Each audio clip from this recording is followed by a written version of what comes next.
So the Rams season is hanging in the balance, or maybe it's already fallen. Who starts at quarterback in week 11? That's coming up next on Locked On Rams. You are Locked On Rams, your daily Los Angeles Rams podcast. Part of the Locked On Podcast Network, your team every day.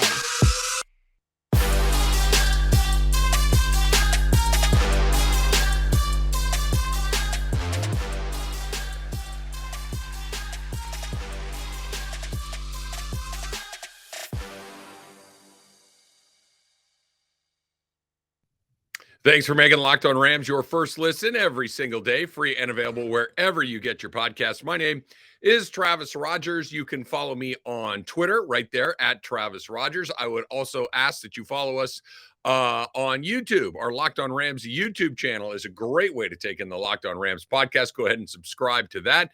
Go ahead and subscribe in your podcast feed as well if you haven't done that already. That is a great way to get your Rams content from the Locked On Podcast Network every single day. Click the little plus, the check mark, the bookmark, whatever your podcast feed has. You'll get it every single day. Not only do I host the Locked On Rams pod, I also host the Rams pregame show, halftime show, and postgame show on their flagship station, ESPN 710. Right here in Los Angeles. We start that 2 hours before each and every game. So this weekend's game against the New Orleans Saints kicks off at 10 o'clock local time, West Coast time. So we'll be on the air, myself and Kirk Morrison, at 8 a.m. And then we've got the postgame show immediately following that as well. Today's episode of Locked On Rams is brought to you by SimpliSafe Home Security with fast protective technology exclusively from SimpliSafe. 24/7 monitoring agents capture evidence to accurately verify a threat for faster police response. That's No Safe Like SimpliSafe. Visit simplysafe.com/LockedOnNFL to learn more. Here's what's coming up on today's pod. I want to talk about a couple of different things. The Rams, as you know, if you listen to this podcast or if you just watch Rams games, are having a really rough season. They are not just having a rough season by any measure. They are having arguably the roughest season ever by a defending Super Bowl champion. We'll get into that in just a little bit. Bobby Wagner had some words of advice to some of the younger players on the Rams roster who are going through a difficult season for the first times in their career. We'll hear from him and we will talk about that. But let's get right to this. Let's get into whether or not Matthew Stafford is going to play quarterback on Sunday morning against the New Orleans Saints. So here's where we are. Matthew Stafford was a full participant in practice earlier this week. He is trending in the direction where you would think that it's likely that he's going to play.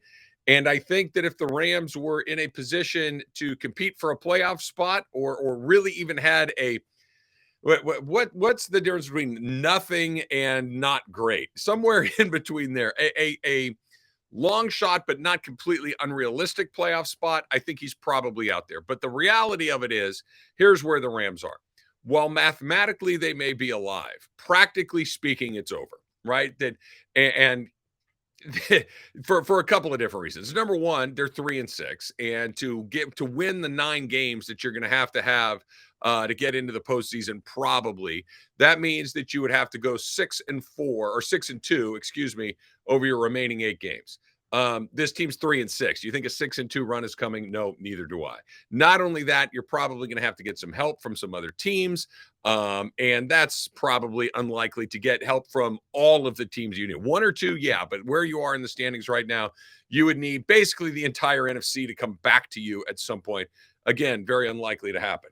So the question becomes, what are we doing out here? What are we playing for? What are we trying to get accomplished in these final 8 games? And not just what are we trying to get accomplished, but what are we trying to prevent, right? And very near the top of the list of the things that we're trying to prevent has to be getting the guys that we know we're going to use moving forward hurt to the point where maybe they are unavailable or unready or not ready in the way that you would want them to be at the start of next season. And here's what I mean by that. Matthew Stafford is going to be the quarterback of this team for the foreseeable future, right? Right. Matthew Stafford, if he's not there, they're in trouble. Okay. Right. Why play him this week? Why go out there and I understand that this is a really weird spot to put your football team in because basically what you're saying, and there is no spin to this, that Matthew Stafford is more important than your offensive lineman, your defensive lineman, Jalen Ramsey, Aaron Donald, Bobby Wagner, go on down the line, right? And the fact of the matter is, it's a terrible message to send. It's also probably a little bit true. This is an offensive line that has already gotten him concussed to the point where he missed last week's game against the Arizona Cardinals. This is an offensive line that has put John Wolford on the injured list this week with a neck injury. Do you really want to put the guy that you have really the entire organization in the palm of his hands? Do you want to put him in harm's way? Does he want to be in harm's way? Do you want to do the thing that will get you virtually nothing, but put a lot at risk? Think of it that way, right? You're basically playing a hand of cards where there is no pot. You can't win anything, but you could lose a whole bunch. Does that sound like a fun game to play? No. And that's kind of where this team is. This is a team that is not going to make the playoffs. This is a team that is in the evaluation period. This is a team that's trying to figure out, hey, which of these offensive linemen do I want to keep around? What sort of playmakers do I have on this roster right now? What is the advantage of putting him out there right now? I simply don't see it. I don't know what it might be. I don't know how you go about doing it. He may still play. And maybe you just do this with a game plan, right? That you nothing but quick stream, ball out, snap, ball out, 3-step drop, ball out, ball out, ball out. Run the game, run it 3 times and punt it away. Maybe. But the competitive juices kick in. I'm not going out like this starts to fire in your brain, and you start to do things, and it's incredibly risky. I would be so cautious about putting him back out. Keep in mind, the reason he's on the injured list to begin with is because they can't protect him. The reason they're 3-6 is because they can't protect him. The reason they don't score points is that there's no one for him to throw the ball to or turn around and hand it to. And the one guy that they did have, he's got an ankle injury. He's going to miss at least a month and probably much more than that. You want to send him back out there? I understand it's a bad message to the rest of the team. I get it. But they're also adults. They're also professionals. They've also played in this league for a long time. And they're going to understand that, look, we're not all created, exactly the same as far as football value goes. And that quarterback, why run him out there? Why put him in harm's way? And I think that's the part that Sean McVay has to figure out. And, the other part too, John Wolford, what do you got? Bryce Perkins, what do you got? Let's start to see some of these things so you can decide whether or not these are guys that you want to have in your organization moving forward. I wouldn't be surprised to see number 9 out there, but I can tell you right now, I'm not going to like it if he is. We'll obviously talk a lot about this on Monday morning, what decision they make, what it means, and if in fact he does go, how did it look? So Bobby Wagner has only been through one other season in his career where it did not go the way that he wanted it to. So what's he telling his teammates? That's coming up next on Locked On Rams. So it's the time of year where even here in Los Angeles, it's a little bit cooler than it typically is. Maybe you can start to put on some stuff that's a little bit comfortable and just kind of lounge around the house and roll up under a blanket, talking about old Tommy John's, right? And it is a Tommy John's Black Friday sale, and you can order it in your Tommy John's, your super duper comfortable Tommy John's. Shop Tommy John's Black Friday sale right now and give the gift of comfort to everyone on your list, including yourself. Maybe start with yourself right now. Look, you can give better gifts if you're more comfortable with the things that you're doing right now. Brand new Tommy John underwear, loungewear, and pajamas, and sign me up for the loungewear. It is a great way to do it. Over 18 million pairs sold, giving Tommy John has become just the holiday tradition, right? That you get comfortable, I get comfortable, we all get comfortable. 97% of women and men love getting a gift from Tommy John's. That's why they don't have customers, they have fanatics. You know how I roll, right? I love to be comfortable. Come home, find them, pop them on, hang out on the couch, maybe make a little bite to eat. It is a great way to celebrate softness season, and I love calling it that. That's terrific. Shop Tommy John's Black Friday sale going on right now and get 30% off site-wide at TommyJohn.com/lockedon. That's TommyJohn.com/lockedon. 30% off everything now at TommyJohn.com/lockedon. TommyJohn.com/lockedon. See site for details. Thanks for making Locked On Rams your first listen today. For your second listen today, check out the Locked On Sports Today pod. From the games that matter the most to the biggest stories in sports, go beyond the scoreboard and behind the scenes with local experts and insights only Locked On can provide. Locked On Sports Today, available on this app, YouTube, and wherever you get your podcasts. All right, so I was doing my Travis and Sliwa show. Not only do I host the Rams pre-half and post-game show, but I also do a daily talk show here in LA, Travis and Sliwa, 10 a.m. to 1 p.m. on ESPN 710. My regular co-host, Alan Sliwa, had a day off, and DeMarco Farr, the Super Bowl champ with the Rams, and he does the Rams sideline reporting this season, was my guest host yesterday. And so we hung out and talked a lot about the Rams, and we spent some time talking about Bobby Wagner. And I was asking DeMarco about, Bobby Wagner's season this year with the Rams, I feel is kind of getting lost in the shuffle. I feel like this is somebody who came to this team with a great deal of hype, came to this team with everybody very excited about this is an all-pro caliber player. You've taken him away from a division rival. This is a position of need for the Rams, and you drop him in, and here we go. Let's go back to the Super Bowl and run it all back, right? Okay. Hasn't obviously gone that way for a million different reasons, but one of those reasons is not because Bobby Wagner hasn't delivered. He's been really good. He has been more or less exactly what you thought you were going to get when you went and signed him in the first place. Now, we're not talking about him as much because the team is not very good. We're not talking about it as much because we spent so much time talking about the offense and their inability to generate points. But the reason that they've been in the 9 games that they've played, more or less, is because the defense has been good. And that's because Aaron Donald, Bobby Wagner, and Jalen Ramsey have been really excellent, in Wagner in particular. And I thought it was interesting because DeMarco said to me yesterday that, yes, Bobby Wagner has been the football player that everybody thought he was, but that he's already become one of the dudes in the locker room right away. That this is somebody that walked in and had everybody's respect and attention from the moment. Keep in mind, not only was he not here for the first 8 years of his career, this is somebody that was in your division that you were competing, aggressively against for a very long time. And he comes in right away and has everybody's respect. I think that speaks very highly of the sort of guy he is. And then you read a story about how he's dealing with a bad season, how the team having a bad season, not him individually, but trying to take some of these other guys. Keep in mind, a lot of these Rams players, they've never been on a bad team before. This is uncharted territory for them. Aaron Donald and Jalen Ramsey, for all their star power, Matthew Stafford, of course, they've been on bad teams. Aaron Donald, when he first came to the Rams, bad team. Jalen Ramsey in Jacksonville, bad team. You look at somebody like Matthew Stafford in Detroit, bad team. So Wagner really only had one bad year in Seattle. It was actually last year from a team perspective, but he's already taken some of these younger guys in and has told them the following. I tell them you got to keep going forward, and it's never as big as it seems. I think a lot of times when you try to be in the moment or when you're in a moment, it feels like everything comes crashing down on you, but it can be turned around in just an instant. One game, one stretch, it doesn't matter. Anything can be turned around. For me, it's like we keep fighting until there's no season left. We have a lot of season left, 8 games. A lot of things can happen. There's a lot of things that are in our control, but we can do better and perform better. So that's kind of the message.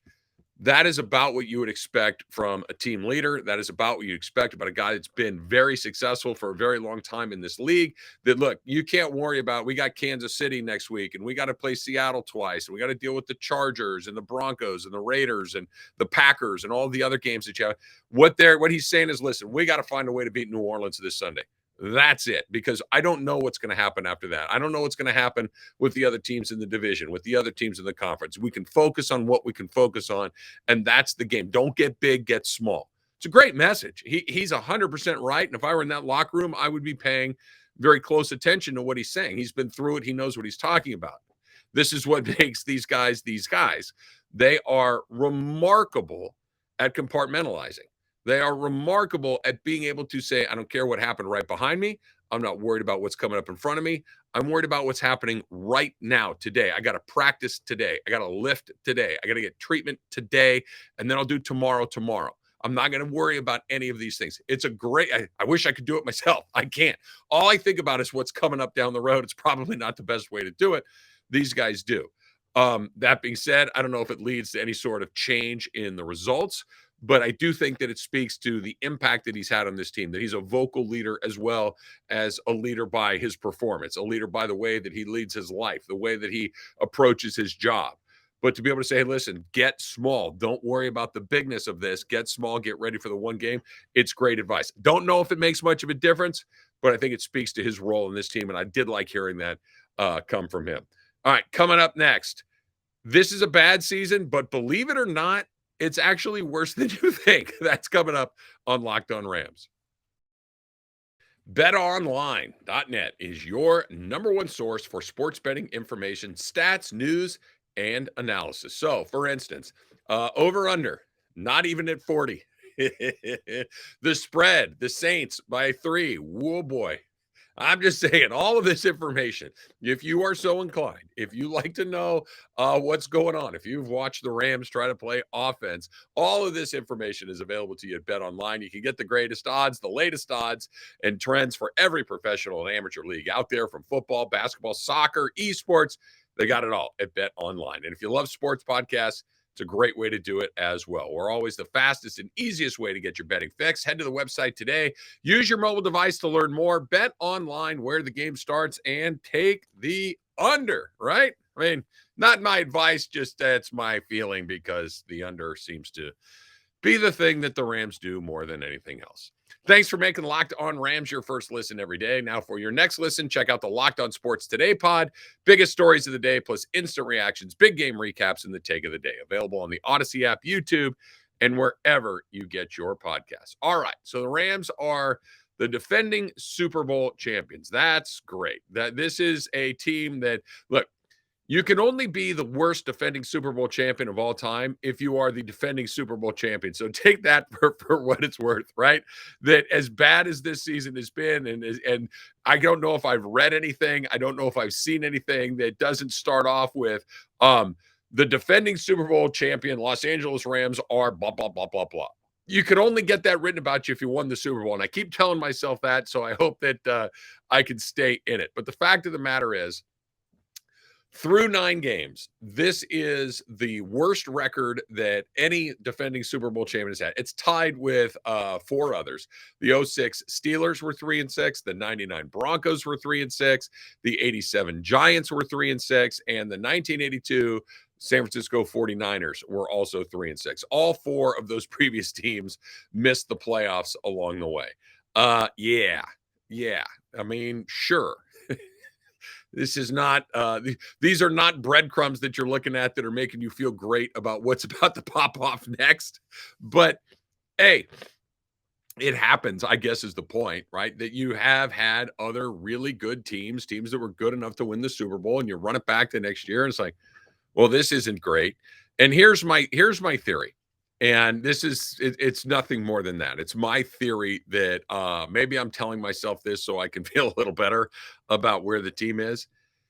Is there a very small part of this that's a blessing in disguise? A very small part. I'm not saying that 3-6 is anything other than terrible and awful to go through. But if I would have told you that you're going to win the Super Bowl, you're going to go all in for a couple of years in an attempt to get together a Super Bowl caliber team, and it hits, okay?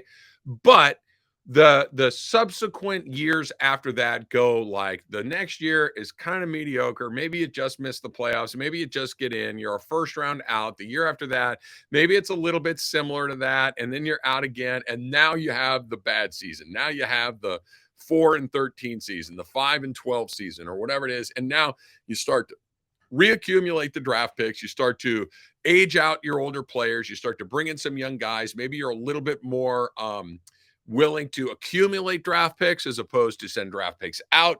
And you are going to go through the process. Okay, now I have all these assets. Now I can go shopping again. And we try to do it all over again, right? That's kind of the best case scenario of what the Rams did. What if they skip that middle part? What if they go all in, win the Super Bowl, get bad right away? Not that this was by design, but the residue of the situation. You're bad all of a sudden. You are not just not in it, but you're way out of it. You start to evaluate. You start to get a little younger. Maybe you start to age out some of your older guys. And now all of a sudden you can start to accumulate some picks so you can go do it all over again. Maybe I'm just being a little bit more optimistic, but think about this. And I know a lot of people that are Rams fans or Laker fans as well. Think of the last 2 seasons with the Lakers where you keep kind of trying to chase this thing and you know it's not going to happen. But yeah, but we got to do it for LeBron. We got to do it for AD. Get this guy, get this guy. And you just keep staying in the middle at best and at the bottom at worst, but there's no way out of the bottom. This is the question that I think that the Rams are finding themselves in a little bit sooner than they thought. And if they handle it correctly, you can get out of it a little bit sooner than I think anybody would have imagined. Now, that being said, 3-6 is awful, and 3-7 is very likely what's coming up on Sunday, despite the fact that you're playing against another 3-7 team. No Cooper Kupp. Don't know who's going to play quarterback. 10th offensive line grouping in 10 different games, and a running game and skill players that are virtually non-existent at this point. So buckle up for Sunday. I have a feeling it's going to be a bit of a bumpy ride. Thanks for making us your first listen every single day. Don't forget, make that next listen. Check out Locked On Sports Today. Biggest stories, biggest instant reactions, big game recaps, and the take of the day. It's available on the Odyssey app, YouTube, and wherever you get your podcasts. Until next time, whose house? It's Locked On Rams house.